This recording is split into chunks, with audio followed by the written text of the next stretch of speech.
मैंने सच में कुछ भी नहीं किया। सिकंदर जैसे ही लॉन्च में दाखिल हुआ था तो रऊफ साहब फ़ोन पर लगे किसी से बात कर रहे थे। सिकंदर आया तो उसे देखने लगे। उनके देखने के अंदाज में सिकंदर अलर्ट हो गया। कहीं शक तो नहीं हो गया। रमशा अपने अब्बू के लिए चाय का कप लाई थी। धुले धुलाए चेहरे से वो अब बेहतर लग रही थी, मगर फिर भी थप्पड़ का निशान गालों पे मौजूद था। उसे सिकंदर को देखा तो रुक गई पड़ी। आप कहाँ चले गए थे? मैं फ़ोन कर रही थी। बाबा इतना गुस्सा हो रहे थे, आपके बारे में पूछ रहे थे। सिकंदर ने रमशा को देखा, फिर गहरा सांस लेते हुए बोला, फिर उससे चाय ली। बताता हूँ, तुमने पैकिंग कर ली? रमशा ने सर हिलाया। आंटी से कहो वो भी पैकिंग कर ले। अब रमशा ने चौंक कर उसे देखा।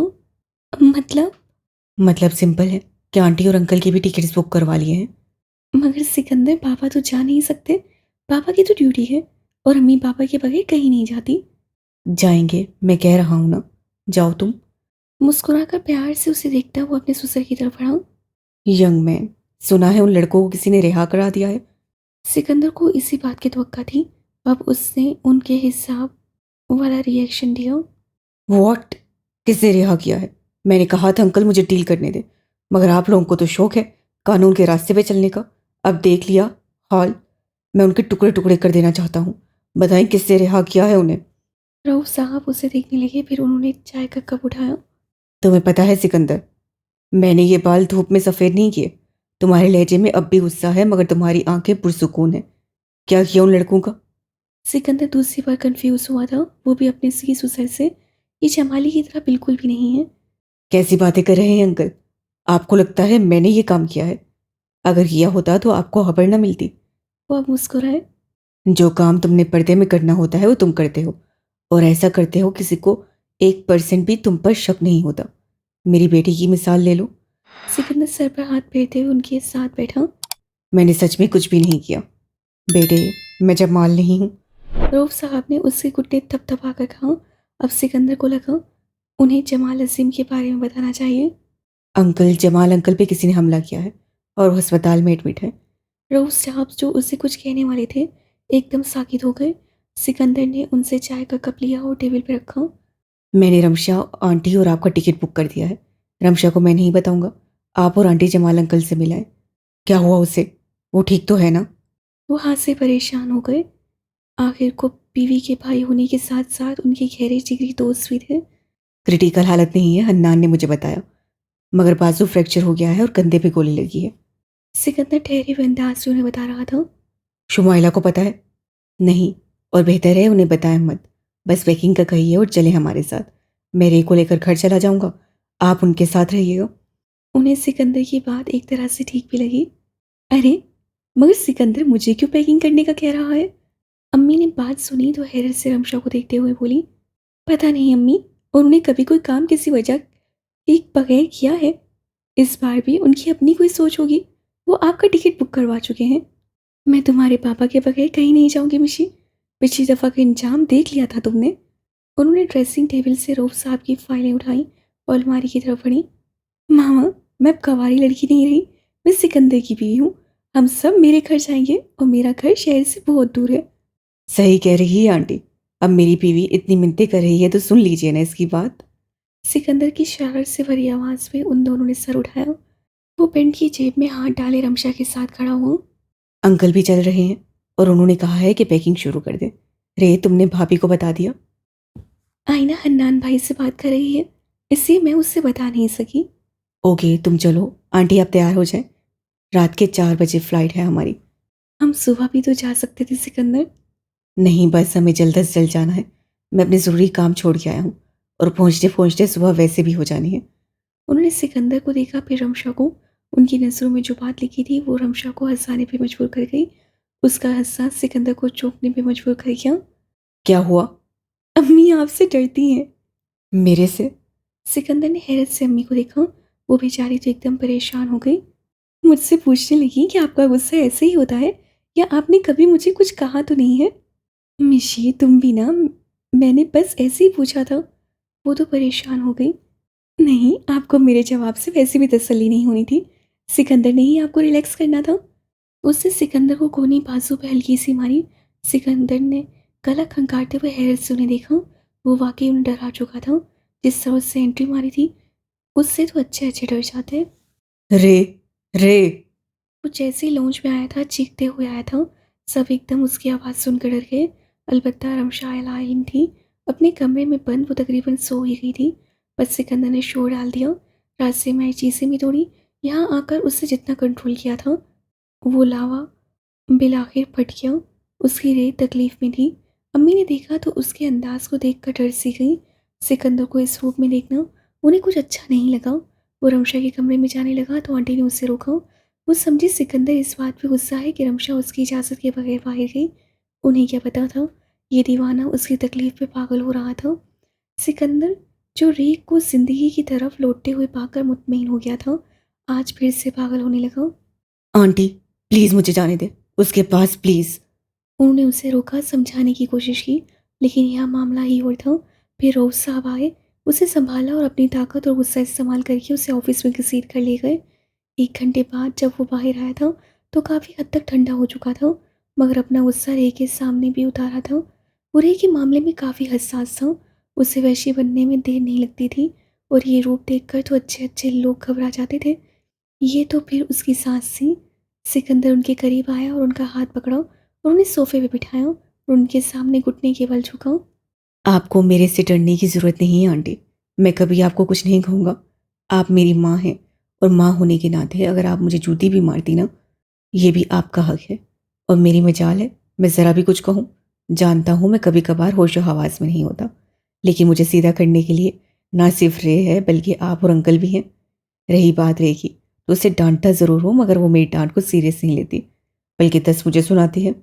रमशा ने मुस्कुराकर मसूई घूरते हुए हैरत से मुंह खोला। आपकी बेटी मेरी ज़िंदगी है और कोई अपनी ज़िंदगी को नुकसान पहुंचा सकता है, एक खरोच भी आने नहीं दूंगा इसे। सिकंदर ने उनका हाथ थपका। अब मैं ज़रा अपनी बीवी को लेकर जा रहा हूँ, आप आराम से पैकिंग करें, ठीक है? सिकंदर बेटा, आई एम सॉरी मेरा। सिकंदर ने प्यार से उनकी बात काटी। बेटा भी कहा तो दिल से बेटा मानिए भी, माँ बेटों को सॉरी नहीं कहती। रमशा मुस्कुराते हुए चल पड़ी। कमरे में आई तो अपना बैग में अपनी आर्ट का सामान रखने लगी। थोड़ी ही देर में सिकंदर आया, उससे रमशा को देखा। रमशा ने उसे देखा। आपको इतना दीवाना होने की क्या जरूरत थी? अम्मी इससे ज्यादा परेशान थी। आपके जाने के बाद तो बार बार मुझसे पूछने लगी कि सिकंदर मुझे कुछ कहते तो नहीं है, ये कभी हाथ लगाया है उन्होंने मुझे? मैं हंस ही पड़ी, थोड़ा सा परेशान हो गई। आपको ऐसे नहीं करना चाहिए था, वो क्या सोचती होंगी? सिकंदर खामोशी से उसके पीछे आया और उसके गेट बाजू फैलाकर उसके गाल पे प्यार किया। I am sorry. रमशा ने उसका हाथ थपका। किस बात के लिए सॉरी कह रहे हैं? अपनी हरकत पर या गुस्से पर? जाहिर है अपने गुस्से के लिए माफ़ी मांग रहा हूँ, और मुझे तुम पे चिल्लाना नहीं चाहिए था। उससे अपनी थोड़ी रमशा के कंधे पे रखी। वो तो आप हर वक्त चिल्लाते हैं, इसमें कौन सी नई बात है? तुम्हें पता है मैं किसी वजह पर चिल्लाता हूँ। रमशा एकदम हंस पड़ी और उसकी तरफ मुड़ी। आप बिल्कुल नहीं बदलेंगे, ये बात तो तय हो गई है। सिकंदर ने रमशा का चेहरा हाथों के प्याले में लिया। रे, मैं तुम्हें कभी नहीं मारूंगा। रमशा ने उससे आंखें दिखाई। उसे सिकंदर के हाथ पे हाथ रखा। दाऊद, ऐसी बात मत कहिए। मुझे पता है आप मुझे कभी कुछ नहीं कहेंगे, मारना तो दूर की बात है। आपका गुस्सा बेहद खतरनाक है, मगर ये गुस्सा अपनों के लिए तो है, आपके नुकसान के लिए थोड़ी। आप रिलैक्स हो जाएं और अम्मी की बातें जहन से निकाल दें। Once again sorry. ओहो, बड़े सुकून में लग रहे हैं, कुछ तो करके आए होंगे। अब की बार सिकंदर ने आंखें घुमाई। ये सबको क्यों लगता है जब मैं सुकून में होता हूँ तो कुछ करके ही आता हूँ? क्योंकि कोई भी काम आप किए बगैर सुकून से बैठेंगे तो नहीं। सिकंदर ने सिगरेट का पैकेट निकाल लिया। रमशा ने उससे पैकेट लिया। मेरे कमरे में स्मोकिंग की इजाज़त नहीं है। यार, ये क्या बात हुई? सुबह से नहीं पी, अब तलब हो रही है। सिकंदर ने उससे पैकेट लेना चाहा कि रमशा ने नफी में सा हिलाया। सॉरी मिस्टर, तलब के लिए चाय लाती हूँ, अपने शोहर के फेफड़े खराब नहीं करवाने मुझे। अच्छा, जी अच्छा। दिन ब दिन अपनी चलाने लगी हो तुम। आखिर किसकी बीवी हूँ? सिकंदर की आंखें चमक उठी। सिर्फ और सिर्फ मेरी। तौबा, ये सिकंदर का दहशत से भरा लहजा। आप लोग सीरियस नहीं हो सकते? आप लोगों ने मुझसे पूछा था होता। शरीना ने जैसे ही अपनी अम्मी से यह पर सुनी तो चीखे बगैर न रह सकी। शरीना की अम्मी ने ना उसे नागवारी से देखा। देखो शहरी, हम तुम्हारी अब ना बिल्कुल नहीं सुनेंगे। तुमसे पूछा तुम्हें कोई पसंद है, तुमने हमें नहीं बताया। और ये इतना ज़बरदस्त रिश्ता है कि तुम्हारे पापा और मैंने मुनासिब नहीं समझा। मैंने जब अभी शादी करनी ही नहीं है तो आप लोग इस रिश्ते के बारे में क्यों सोच रहे हैं? कुछ भी करिए, आप पापा से मना करवाएं। अम्मी, ये आप लोग मेरे साथ ज़्यादती कर रहे हैं। सॉरी शहरी, अगर तुम हमें बड़ा रीज़न दोगी तो इस बारे में सोच सकती हूँ। वैसे हम किसी भी तौर पर ये रिश्ता नहीं गंवा सकते। शरीना देख रही थी, उन्हें फिर लब दबाकर बोली, ठीक है वजह। आप उन लोगों को मना कर दें। रूबीना ने एकदम चाय की सिप लेते हुए बेटी को देखा। वो सोफे से उठ खड़ी हो चुकी थी। और क्या है वो वजह? मैं जमाल अंकल के छोटे भाई खुदाद अजीम से शादी करना चाहती हूँ। उनकी तो बोलती ही बंद हो गई। मुझे खुदाद अजीम पसंद है अम्मी, मैं उन्हीं से शादी करूंगी और किसी से नहीं। वो अपनी बात कहकर रुकी नहीं, चल पड़ी। वो उसकी पुष्ट को देखने लगी। ढलते सूरज की किरण ने कमरे में एक अजीब सा सुकून और वीरानी फैला दी थी। उनके समातों को यकीन नहीं आ रहा था उनकी बेटी एक साइको आदमी से प्यार करती है। नहीं, महज हमदर्दी हो गई है भी हसास दिल की। उनको पता चला तो बहुत गुस्सा होंगे। ये बात उन तक न पहुंचे, इसको समझाना होगा। खुद से कहते हुए वो चाय का कप टेबल पर रखते हुए उठी। जमाल अजीम की बीवी उन्हें सीधा करती उनके सीने और गर्दन के करीब रूमाल रखे उन्हें सूप पिलाने की तैयारी करने लगी। जब दरवाज़ा खोलकर आयना दाखिल हुई, उसका चेहरा पिलाहट ज़्यादा था और आंखें सुर सुर जैसे बड़ी शिद्दत से रोई हुई हो। जमाल अजीम ने देखा फिर अपनी बीवी को। आईना, तुम यहाँ? माँ ने बेटी से पूछा, जो अपने गाल साफ करते हुए बाप के करीब आई और उसके दूसरे कंधे पर सर रखे रोने लगी। बाबा, आपने मुझे बताया क्यों नहीं? कल से मेरा दिल घबरा रहा था, अब फ़ोन भी नहीं उठा रहे थे। मुझे लग रहा था कि कुछ हुआ है। आप लोगों ने मुझे बताया क्यों नहीं? मिसेस जमाल सीधा उठी और उसकी तरफ आई। जमाल अजीम ने अपना बायां बाजू उठाकर अपनी बेटी का सर धपका। आईना, मैं ठीक हूँ। हम तुम्हें परेशान नहीं करना चाहते थे। माँ बाप ने बेटी को तसल्ली दी। तो अब परेशान नहीं कर रहे? देखा क्या हालत हो गई आपकी। सबसे ज़्यादा मुझे हन्नान पे गुस्सा आ रहा है। उन्होंने आपसे बात ही नहीं करनी दी। बात घुमा घुमा कर मुझे मज़ीद परेशान किया। वो हंस पड़े। मैं बिल्कुल ठीक हूँ आईना। देखो, बस ऐसे छोटे मोटे हमले होते रहते हैं। अंकल आंटी मिल चुके हैं जमाली से, तो अब घर जा। बाकी सब है ना? फ्रेश हो आ। एक दिन से तकरीबन वही रहा है। आराम भी कर। है ना यार सब? कहता है तो मैं आ जाता हूँ। सिकंदर शरारत से बोला। भाभी तुमसे नाराज़ है या मेरी मोहतरमा वाली तो सख्त इश्ताल में है कि मैंने उसे क्यों नहीं बताया कि उसके मामू को गोली लगी है। उनसे मिलना चाहती थी, मैंने तो सख्ती से मना कर दिया। अब कमरे में बंद है जब से घर आई है। जाओ अब तैयार हो, तुमसे कुछ ज़रूरी बातें करनी है। नहीं, मैस वाली कोई बात नहीं है। अब कौन से मसले? ऐसा लगता सारे प्रॉब्लम्स खुद ब खुद ही हल होते जा रहे हैं। अनान का दूसरी तरफ से आधा जवाब सुनकर वो हंसा। बहुत शुक्रिया। अब रखो रे को। दरवाज़ा बंद किए पूरा आधा घंटा हो चुका है और अब मैं क्रेजी मैड होने वाला हूँ। वो ऊपर आया तो मुलाजिम को चिट पकड़े रे के कमरे से निकलते हुए देखकर वो ठहर गया। तुम यहाँ क्या कर रहे हो? सिकंदर की सख्त और ऊंची आवाज़ पे वो बेचारा डर के रह गया। सर, वो मैं बीबी ने बुलाया था। सिकंदर चलते हुए उसके करीब आया और चिट उससे ली। उसमें रे ने दवाइयाँ मंगवाई थी। दवाइयाँ? वो तो परेशान हो गया। मुलाजिम को छोड़कर वो कमरे की तरफ बढ़ा, मगर रमशा दरवाज़ा लॉक कर चुकी थी। सिकंदर ने हैंडल को तेजी से घुमाया। ये लड़की उसका दिमागी तवाज़ुन खराब कर देगी। रे, ये क्या है? दरवाज़ा खोलो। सिकंदर, प्लीज़ आप जाएं। मैं इस वक्त आपकी ट्रेम्पलिंग देखने के बिल्कुल मूड में नहीं हूँ। तुमने दवाइयाँ क्यों मंगवाई हैं? तुम्हारी तबीयत को ज़रूर कुछ हुआ है। रे, दरवाज़ा खोलो।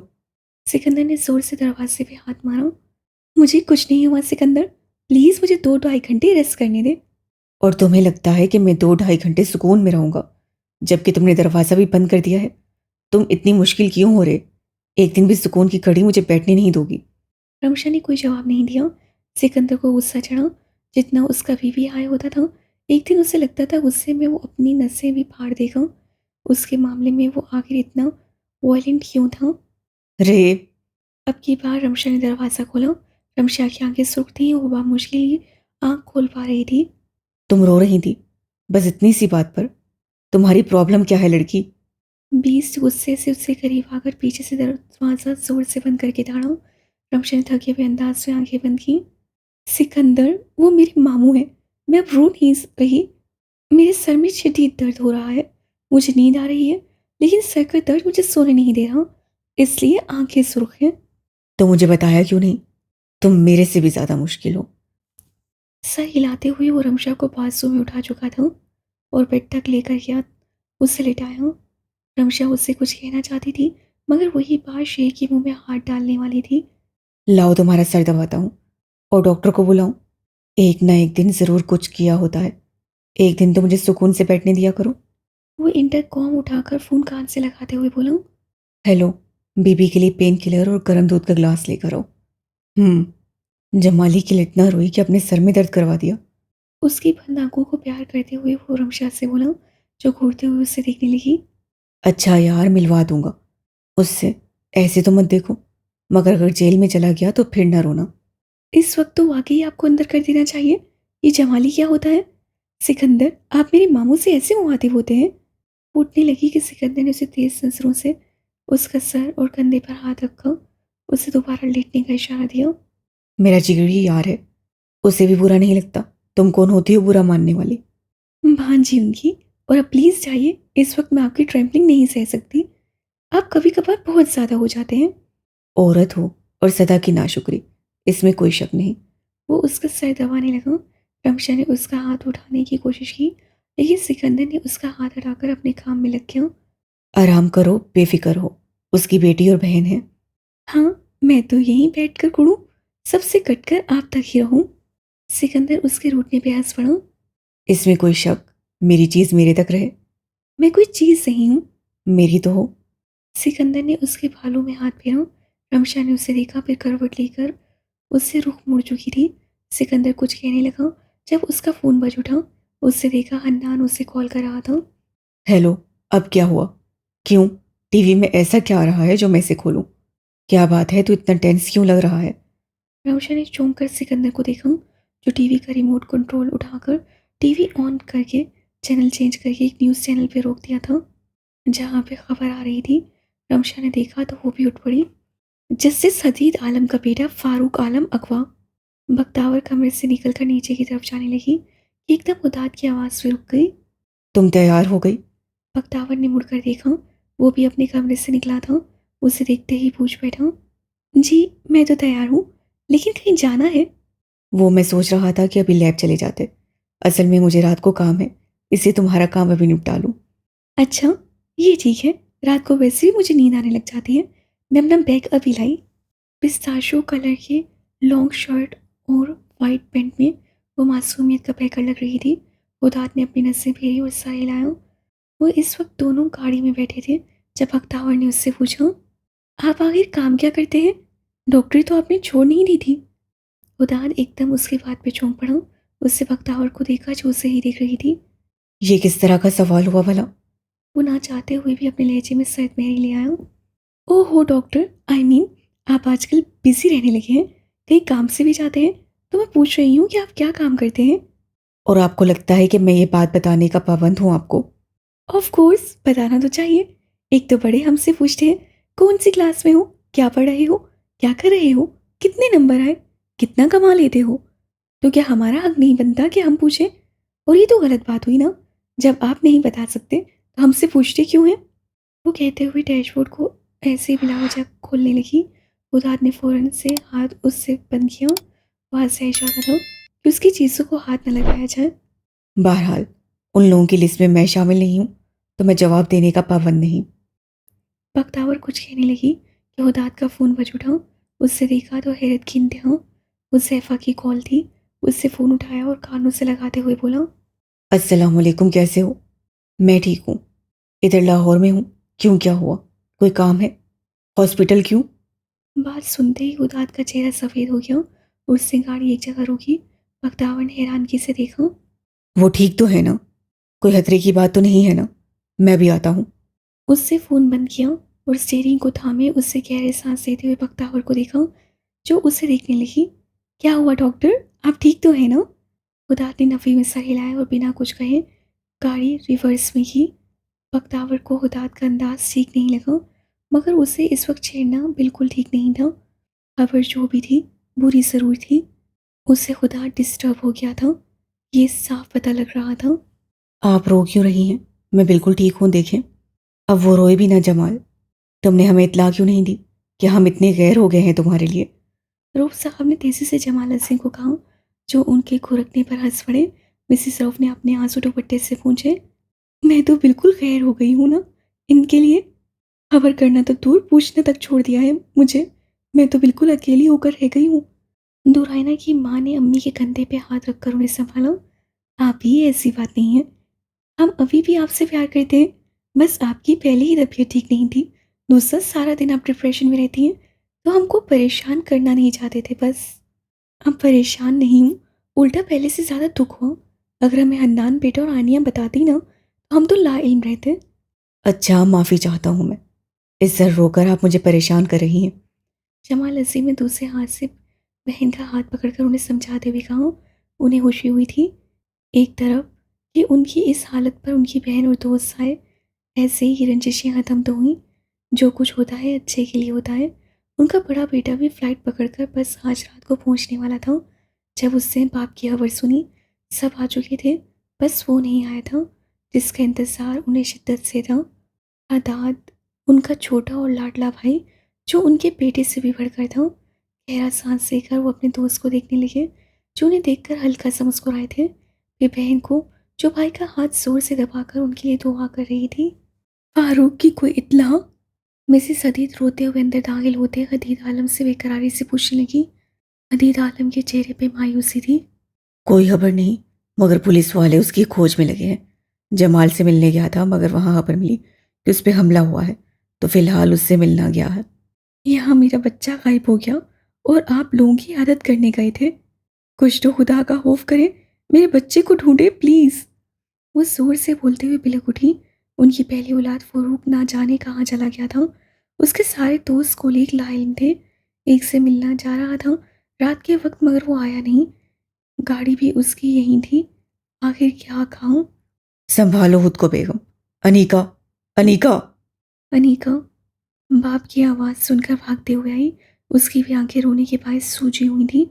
वो भी बेकरारी से बाप के पास आई। बाबा, भाई की कोई खबर? जिस पे बाप ने नफी में सर हिलाते हुए कहा। माँ को पानी दो और इधर आओ, बैठो यहाँ पर। वो रोती हुई बीवी को साथ लगाते हुए सोफे पर बैठने लगे। फारूक को किससे अगवा किया होगा सिकंदर? रमशा चुप बैठे सिकंदर को देखने लगी। सिकंदर ने उसे देखा। पता नहीं, उठा लिया होगा किसी दुश्मन ने। जाहिर है वकील है, किसी न किसी से तो पंगे होंगे उसके। ये तो बहुत बुरा हुआ। आपके पापा और फारूक की अम्मी कितने परेशान होंगे। रमशा सीधी होकर बैठी। सिकंदर ने उसे देखा, फिर टीवी को, फिर उससे बेदासो लहजे में कहा। जाहिर है। सबसे बढ़कर अनीका, वो कितनी परेशान होगी। सिकंदर, आप उससे कॉल करें। रमशा ने उसकी बाजू पे हाथ रखते हुए कहा। सिकंदर ने उसे देखा, फिर फ़ोन निकालकर बाहर की तरफ आया। अनीका माँ के लिए पानी लाई। उसी वक्त उसके हाथों में मौजूद फ़ोन बज उठा। उससे देखा सिकंदर का फ़ोन था। बाप ने अनीका को देखा तो वो फ़ौरन उठी और बाहर की तरफ आई। भाई, फ़ोन कानों से लगाते हुए उसकी आवाज़ फिर आ गई। अनीका, रो तो मत। भैया, वो जैसे भी हैं तो मेरे भाई। प्लीज़ कुछ करें, उन्हें वापस ले आएं। उन्होंने आपको जो तकलीफ़ दी, प्लीज़ मेरी हाथें सब भूल कर उन्हें ले आएं, प्लीज़। अनीका बच्चे, रो तो नहीं, मैं ढूंढने की कोशिश करूंगा। बाकी सब ठीक है? सिकंदर ने नरमी से उससे पूछा। अम्मी का तो रो रो कर बुरा हाल हो गया है, और अब्बू, अब्बू को तो जैसे चुप ही लग गई है। अच्छा ठीक है, और खुद को संभालो, और उन्हें भी, क्योंकि अनीका इस वक्त उन्हें तुम्हारी ज़रूरत है।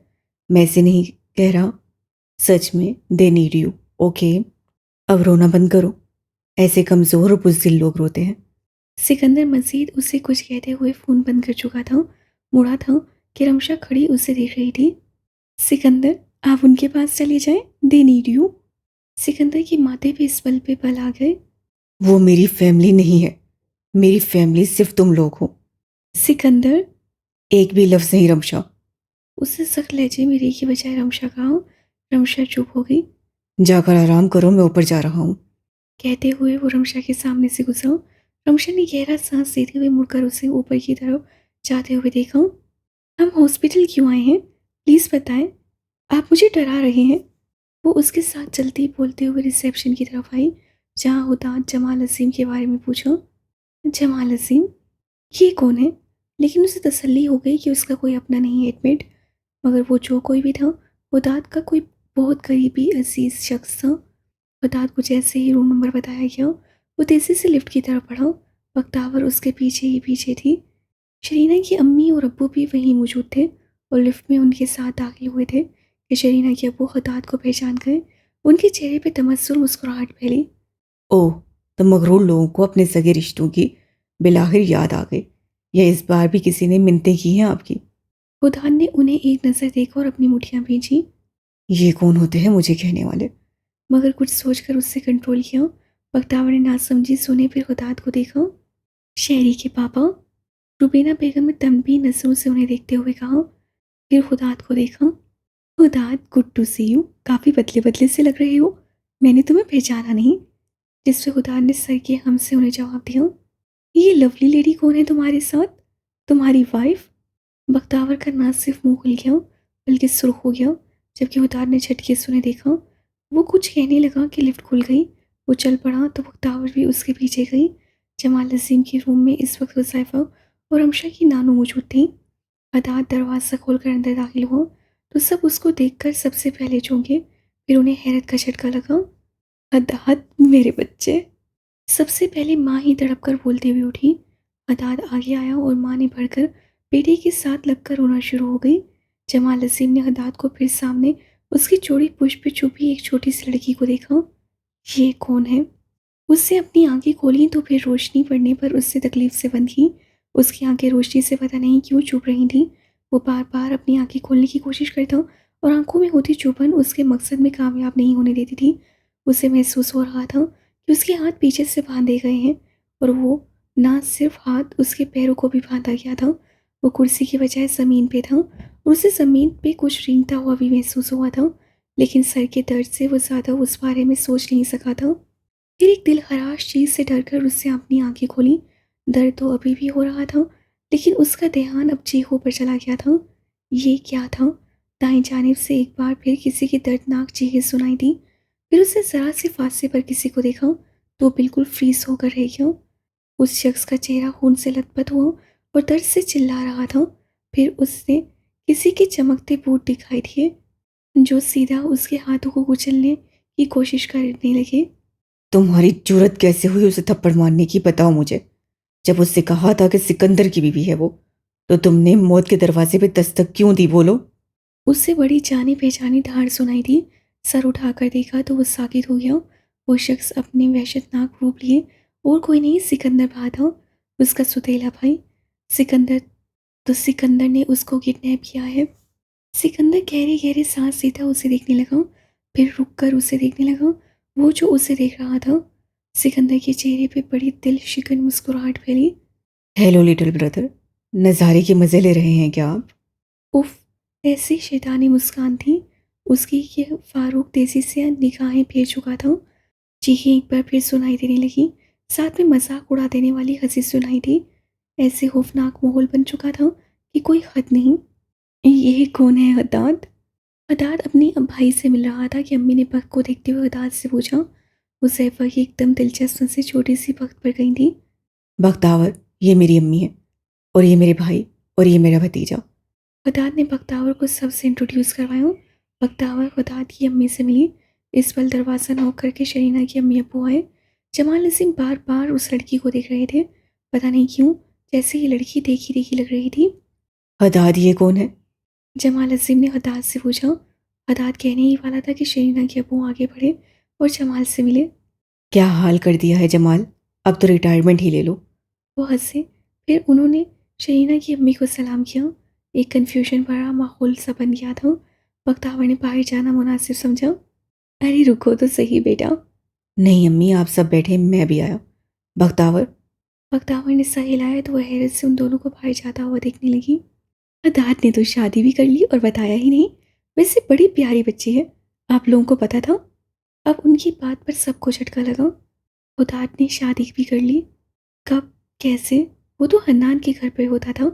हन्नान ने तो ऐसा कुछ नहीं बताया। आई एम सॉरी, मुझे ऐसे आपके पीछे नहीं आना चाहिए था, मगर मैं परेशान। बख्तावर हदाद को कह रही थी कि हदाद ने नरमी से उसकी बात काटी और सामने बेंच पे बैठने का इशारा किया। कोई बात नहीं, मैं समझ सकता हूँ, बैठो। वो बैठा तो वक्त भी उसके साथ बैठी थी। ये आपके भाई थे जो एडमिट हुए थे? आयना की अबू हैं, मेरे सबसे बड़े भाई। ओह, आप ही के अब्बू हैं? उन्हें क्या हुआ था? और आप अंदर क्यों नहीं जा रहे? मैं यहाँ वेट कर लूँगी। पुलिस में हैं तो बस हमले में उन्हें गोली लग गई, लेकिन अल्लाह का शुक्र है बिल्कुल ठीक है और मैं ठीक हूँ यहाँ। दैट्स वेरी सैड, अल्लाह उन्हें सेहत दे। वैसे काफ़ी यंग से लगते हैं आप ही के अब्बू। और आप अंदर इसलिए नहीं जा रहे कि वो अंकल थे, वो आपको कुछ नापसंद से करते हैं, है ना? नहीं, बस मैं उन लोगों से फ़िलहाल बात नहीं करना चाहता। मैं यहाँ सिर्फ भैया से मिलने आया हूँ। सिकंदर की पूरी सफ़ेद शर्ट खून से भर गई थी। उससे स्लीव्स कोहनियों तक फोल्ड की थी। हाथ में स्पाइरल नाइफ पकड़े वो बालों को पीछे करते हुए फारूक की तरफ मुड़ा, जिसका चेहरा दहशत के मारे चूने की तरह सफ़ेद हो गया था। ये रूप सिकंदर का हद से ज़्यादा दहला देने वाला था। ये तो कोई और ही था। घुटने के बल झुकता वो फारूक को मुस्कुरा कर देखते हुए बोला, जानते हो ये ब्लेड क्यों किए गए हैं? जानना चाहोगे ब्रदर? फारूक की तो जुबान जो सिकंदर के सामने पटर पटर चलती थी, आज जैसे वो जुबान कहीं गुम हो गई थी। इस आदमी ने मेरी बीवी को गंदी नज़रों से देखा था। ना सिर्फ गंदी नज़रों से देखा, बल्कि उसे हरास करने की कोशिश की। उस पे हाथ उठाया था और अंजाम देखो। देख रहे हो इसका अंजाम कैसे तड़प रहा है? इसकी आवाज़ मुझे कितना सुकून दे रही है। तुम्हें भी सुकून दे रही है? बोलो मेरे भाई, कैसा लग रहा है म्यूज़िक? ये 2 मिलियन वाला म्यूज़िक सुनोगे जो मेगन से लेने के लिए तुम सही बुरे का फ़र्क ही भूल गए। कौन हो तुम? उसे तेजी से कहा। वो इस सिकंदर को बिल्कुल नहीं जानता था। अब की बार सिकंदर हंसा था। भाव हूँ मैं यार, कैसी बातें कर रहे हो? ये दूसरी जुबान में तुम मुझे जेंटलमैन सिनर कह सकते हो। खून से भरी छुरी उसके सामने की। इसको दूर करो मुझसे। देखो, मैं तुम्हें नहीं जानता प्लीज़। ऐसे समझ जाऊंगा या इतना इतराज़ है तो मुल्क छोड़ दूंगा। सिकंदर हंस पड़ा। अरे वाह, तुम तो बहादुर निडर फारूक हो। ये कमज़ोर और बुज़दिल फारूक कहाँ से आ गया? वो छुरी उसके कॉलर पे घुमाते हुए बोला। फिर उससे मुड़कर जावेद को आवाज़ दी। जावेद भी अलग रूप में था। उसकी भी शर्ट पर खून के धब्बे लगे हुए थे। इसे ले जाओ, मेरे ख्याल से इतना सीन काफ़ी है। ज़्यादा ग्राफिक हो गया तो बेचारा मर जाएगा। सिकंदर उठ खड़ा हुआ। जावेद ने उस जख्मी लड़के को घसीटा। फारूक ने जरा सा उसे देखा और फिर अपनी नजरें फेर ली। चाचू आप अंदर चलें, पापा आपको बुला रहे हैं। वो दोनों बात कर रहे थे कि हुज़ैफा ने उन्हें बुलाया। आप जाइए, मैं यहीं बैठी हूँ। हुदाद ने सर हिलाया और हुदाद उसके साथ उठ पड़ा। ये कौन है? हुज़ैफा ने बख्त को देखते हुए हुदाद से पूछा। हन्नान की भांजी है। हैं, उनकी बहन की बेटी कुछ छोटी नहीं थी? हुदाद ने उसकी नज़र को देखा, फिर उससे घूरा। अंदर गया तो बख्त ने फ़ोन उठाकर रमशा को फ़ोन किया। और मियाँ बताना पसंद फरमाएंगे, ऐसे सबको परेशान छोड़कर आप कहाँ चले गए थे? शरीना के अब्बू की नज़रों में हुदाद के लिए कुछ नापसंदीदगी थी और उन्हें हुदाद का ये अंदाज़ अपनी फैमिली के साथ कुछ अच्छा नहीं लगा था। ये वो उन अंकलों में से थे जो हर वक्त नौजवानों की ठो में लगे रहते थे और उन्हें कोई एतराज़ होता तो वो बोले बगैर ना रह सकते, चाहे उनका मामला होता या ना होता। ऊपर से हुदाद के लंबे बाल और दाढ़ी भी कुछ अच्छा इंप्रेशन नहीं दे रही थी। हुदाद ने उनकी बात इग्नोर करना बेहतर समझा। भैया, आपकी तबीयत अब कैसी है? और आपको मालूम है कि आप पे किसने हमला किया? बड़ी फिक्र लग गई है। और तुमने क्या कर लेना है लड़के? फिर कहीं छुप कर गायब हो जाओगे क्यों भाई? उनकी बात सबको नागवार लगी, मगर सबने इग्नोर करना बेहतर समझा। शहरी के पापा बस ये भी परेशान थे। हुदाद, वो बच्ची कहाँ गई? उन्होंने मौजू बदलना बेहतर समझा। हाँ, अब तो ठीक हूँ। अच्छा किया तुम आए। काफ़ी बदले बदले से लग रहे हो, वैसे अच्छे लग रहे हो। उन्होंने मुस्कुराकर अपने छोटे को देखा। हुदाद, वो लड़की कौन है? माँ के दिमाग में भी वही बात इतनी देर से थी। अम्मी हनान की भांजी है। मैं उसे सेंटर लेकर जा रहा था तो हुज़ैफा की कॉल आ गई। ओह नो, कितना अच्छा था अगर वो हुदाद की बीवी होती। अब शरीना को कैसे रोकूंगी? शरीना की अम्मी ने दिल में सोचा।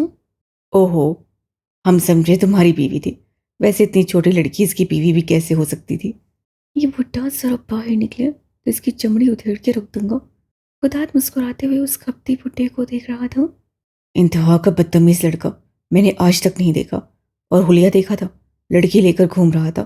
बहाना चेक करो, हन्नान की भांजी। हम बेवकूफ़ दिखते हैं। श्श, वो लड़की सामने ही बैठी है। बख्तावर रमशा से बात करते हुए चौंक कर उन्हें देखने लगी। वो दोनों उसे ही देखकर आगे बढ़े। और तुम क्या मुझे आंखें दिखा रही थी? मैं क्या गलत कह रहा था? ऐसे होता है भाई, पहले ही पागल सा है, अब तो मजीद फ़कीरों वाला हुलिया अपना लिया। और अकड़ देख रही थी आप? आप ही, मैं आपसे बाद में बात करती हूँ। बात सुने अंकल। बख्तावर उनके पीछे आई थी। उन दोनों ने हैरत से घूमकर उस लड़की को देखा जिसके चेहरे के तासुरात कुछ अच्छे नहीं थे। माना कि उनमें बहुत अकड़ है अंकल, मगर वो आपकी रिस्पेक्ट की खातिर चुप थे, वरना कोई भी उनके खिलाफ कुछ कहता तो वो उनका हशर करके रखते थे। मैं नहीं जानती उनका आपसे क्या रिश्ता है, मगर आपको उन्हें ऐसा नहीं कहना चाहिए था। वो पागल नहीं है, ही इज़ नाइस पर्सन। वो सबकी बहुत मदद करते हैं, मेरी भी। हालांकि मेरा उनसे कोई रिश्ता नहीं, गलत मत लीजिएगा। मैं हन्नान अलवी की भांजी हूँ। और आखिरी बात, वो अपने भाई से बहुत प्यार करते हैं। उन्हें खबर ही देर से हुई, अगर उन्हें पहले पता होता तो सारी नाराज़गी भुलाकर यहाँ आते। आई होप मेरी बात कड़वी ना लगी हो आपको, मगर वो पागल नहीं है। कहते हुए मुड़ी तो उसका दिल फेंकते आ धड़क उठा। फरहाद बाजू लपेटे उसे देख रहा था। उ- उसकी आंखों की चमक कुछ अलग रंग दिखा रही थी। बख्तावर को समझ नहीं आई वो क्या करे। उससे बिला वजह बोलने की क्या जरूरत थी। अंकल अलबत्ता मुतमिन हुए या ना हुए, आंटी बस वक्त को देखती रह गई। उनकी चांदीदा निगाहें समझ गई थी ये लड़की खुदात को पसंद करती है, वरना कौन ऐसे इस तरह किसी के आंख में आकर बोलता है। ब्रूटस ने अपने बॉस को कॉल की और बच्चे को लेकर गाड़ी की तरफ बढ़ा। उसे वही अपना मास्क ही पहना हुआ था जब भी वो हमर से मिलना चाहता था। आज जरून को विला में रहे हुए पूरे 2.5 महीने हो गए थे। वो हमर की ट्रेनिंग से बहुत जल्द ठीक हो गया था। किसी ने सोचा नहीं था कि ये बच्चा, जिसके ठीक होने की कोई उम्मीद नहीं थी, वही बच्चा 2 महीने के अंदर अंदर जल्दी नॉर्मल हो गया।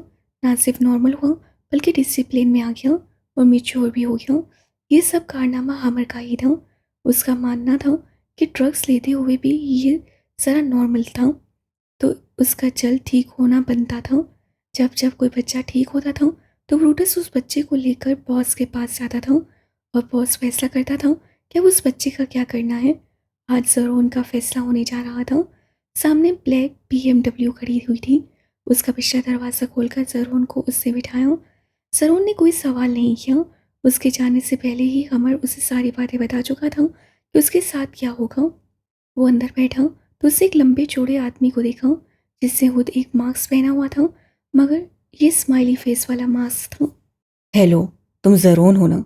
उसकी आवाज़ काफ़ी भारी थी, मगर ना जाने क्यों सरून को दोस्ताना और नर्म लगी। उसे सर अस्वाद में हिलाया। हमारी खिदमत कैसी लगी? वो उसके कंधे पे हाथ रखे खुशली से बोला। जी अच्छी थी, बस थोड़े से सख्त थे। हम्म, कुछ सख्ती बेहतरी के लिए होती है। तो मुतमिन तो हो ना? जी, आपका बहुत शुक्रिया सर। अरे मुझे शुक्रिया कहने की ज़रूरत नहीं है बच्चे। शुक्रिया तुम्हें हमर का कहना चाहिए था। वो ना होता तो तुम आज इस मुकाम पर ना होते। उससे उसका कंधा थपथपाया। मम्मी पापा को मिस कर रहे हो? वो तुम्हें बहुत याद कर रहे हैं। जी बहुत ज़्यादा। क्या मैं उनके पास अब जा रहा हूँ? हाँ, क्योंकि अब उनको इतना इंतज़ार करवाना ठीक नहीं है। जाहिर है जो वादा किया था, इसका मतलब मैं ये मजदूरी नहीं करूँगा। मैं सच में वापस जाऊँगा। वो चहकी पड़ा। जिस तरह उसे डराया गया था, ऐसे तो नहीं लग रहा था कि उसे वापस माँ बाप के पास भेजेंगे। बहुत ससा। हाँ, अगर तुम उन्हें तंग नहीं करोगे, बुरे ग्रुप्स में नहीं जाओगे और पढ़ाई पे तवज्जो दोगे। जी, मैं ज़रूर करूँगा। आप जो जो बोलेंगे सब। एक बात पूछूं आपसे? गाड़ी पता नहीं कहाँ उन्हें लेकर जा रही थी। उसे मालूम नहीं था कि उसका सारा ध्यान बॉस के पर था। हाँ पूछो। मैं हमर सर से मिलना चाहता था, मगर एक सर ने बताया वो भी मौजूद नहीं है। उसको एक काम याद आ गया था, फिक्र मत करो, वो तुमसे मिलने आएगा। ओ वाकई में? वैसे मैं उनको बहुत मिस करूँगा। तुम्हें हमारा अच्छा लगा? जी वो बहुत अच्छे हैं, बहुत नाइस हैं वो। गाड़ी रुक गई थी, मतलब वो मतलूबा जगह पहुंच चुके थे। ये पैकेट लो, इसे घर जाकर खोलना। बॉस ने साइड से एक खाकी पैकेट निकाल कर उसे दिया। ये क्या है? उससे पैकेट लेते हुए वो मार्क्समैन से पूछने लगा। तुम्हारा इनाम। और अगर तुम्हें कोई भी बच्चा ड्रग करते हुए नजर आए तो हमें पैकेट के अंदर मौजूद नंबर पर कॉल कर देना और किसी को भी इस बारे में ना बताना। अब जाओ, तुम्हारे मम्मी पापा इंतज़ार कर रहे होंगे। उसके बाल बिगाड़ते हुए वो अब रुख मुड़ चुका था। सरोन ने उन्हें देखा, फिर दरवाज़ा खोलकर चल पड़ा। उससे देखा उसके माँ बाप खड़े हुए। उसको देखकर फौरन उसकी तरफ लपके थे। खिड़की को बटन से नीचे करते हुए वो इस नज़ारे को देखने लगा। उससे अपना मास्क उतार दिया था। गहरा सांस लेते हुए वो अपने साथ बैठी सोफी को देखने लगा, जो मुस्कुराकर उसे देखे जा रही थी। उसका मुस्कुराना उसको तकलीफ दे रहा था। उससे अपनी नजरें फेर ली उसकी आंखों में नमी आ गई। मैं एक अच्छा इंसान नहीं हूँ। वो अंदर से सिसक पड़ा। मैं अभी भी गुंडा हूँ। मैंने काफ़ी लोगों की जानें ली हैं। मैं मुल्क का रखवाला भी बनने के लायक नहीं हूँ। फिर उसे कहीं से सोफी की आवाज़ सुनाई दी। मुल्क के रखवाले नहीं हो तो क्या हो, मुल्क के लिए कुछ तो कर रहे हो। गुंडे हो तो क्या हुआ, औरतों की इज्जत करते हो, इंसाफ दिलाने के लिए गलत तरीका अपनाते हो तो क्या हुआ, इंसाफ तो दिलाते हो। सही और गलत में फ़र्क को भूलते हो तो किसी की बेहतरी के लिए भूलते हो। कहीं लोगों की जानें ली हैं तो बहुत से लोगों की ज़िंदगी बचाई है, और जान भी किसके लिए, जो बुरे गुनाहगार औरतों की इज्जत छीनने वाले थे, जो बच्चों को मंशियात फराहम करते थे। तुमने गलत काम किए हैं दाऊद, मगर तुमने अच्छे काम भी किए हैं। तुमने माओं से उनके बच्चे नहीं छीने, तुमने औरतों से उनकी कीमती चीज़ नहीं छीनी, तुमने मंशियात नहीं फराहम की। तुम तो बस गैर कानूनी फाइटर रहे, बस। तो फिर खुद को बुरा क्यों कह रहे हो? दाऊद, तुम बुरे नहीं हो, तुम एक ग्रे इंसान हो जो कभी परफेक्ट नहीं होता। तुमने तो बहुत से गलत कामों से तौबा भी कर ली। तुमने तो रमशा की खातिर शराब भी छोड़ दी। तुमने हन्नान और रमशा की खातिर फाइटिंग छोड़ दी। तुमने तो बहुत से गलत काम छोड़ दिए। अब तो तुम अच्छे काम कर रहे हो। तुमने तो सेंटर भी खोल लिया। मैं बहुत खुश हूँ Sikandar. I am so proud of you. ऐसे ही अपनी मामा का नाम रोशन करना। सिकंदर ने आंखों पे हाथ रखकर रोना शुरू कर दिया। चेहरे पर गिरफ्त मजबूत करते हुए हन्नान ने ब्रूटस का मास्क उतारा। सिकंदर प्लीज़। मैं अच्छा इंसान नहीं हूँ हन्नान। मैं अच्छा नहीं हूँ। अगर होता तो सोफ़ी आज जिंदा होती। अगर अच्छा होता तो आज मैं सिकंदर भा ना होता। मेरे नाम की दहशत ना होती। मैं सिर्फ एक नॉर्मल शेर दाऊद होता। वो सिसक रहा था और हन्नान ने बाहर का मंजर देखते हुए थोड़ी देर के लिए आंखें मूंद ली। बड़ा कठिन सफ़र था, मगर उस कठिन सफ़र की मंजिल बहुत खूबसूरत थी। आप कहाँ रह गए थे? मैं कब से इंतज़ार कर रही थी आपका। रात के 1 बजे सिकंदर कमरे में आया था। रमशा जो उसके इंतज़ार में बेचैन कभी चक्कर काटती, कभी उठती बैठती, उसे देखकर फ़ौरन उठकर उसके पास आई। तुम इस वक्त जागी क्यों हो? सिकंदर ने माथे पे पल डालकर उसे देखते हुए कहा, पहले मुझे बताएं, आप थे कहाँ? दोपहर से गए हुए हैं और अब आ रहे हैं। किधर थे आप? फारूक का कुछ पता चला? सिकंदर ने अपनी जैकेट उतारी और सोफे पे फेंकी। टाई तो पहले ही गाड़ी में उतार चुका था। शर्ट की ऊपरी बटन खोलते हुए वो बेड पे बैठा। रमशा को वो काफ़ी खोया हुआ और थका हुआ लगा। वो समझ गई ये वक्त नहीं था उसे छेड़ने का। फिर एकदम चौंकी। कुछ सोचकर वो सिकंदर के सामने झुकी, उसके बिल्कुल करीब आई।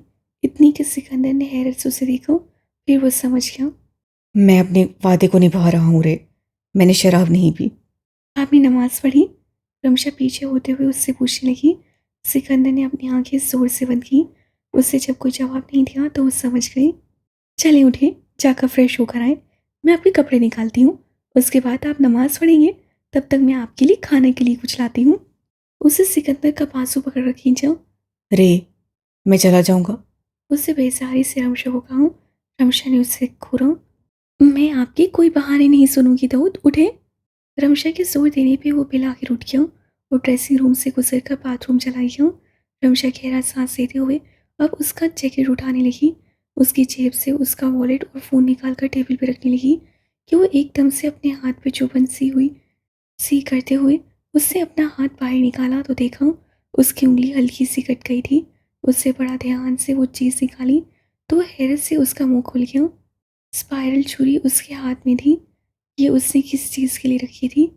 देखने में बड़ी खतरनाक लग रही थी। वो होश में तब आई जब सिकंदर ने उसे आवाज़ दी। वो तेज़ी से छुरी वापस रखते हुए, कोट रखते हुए उसकी तरफ बढ़ी।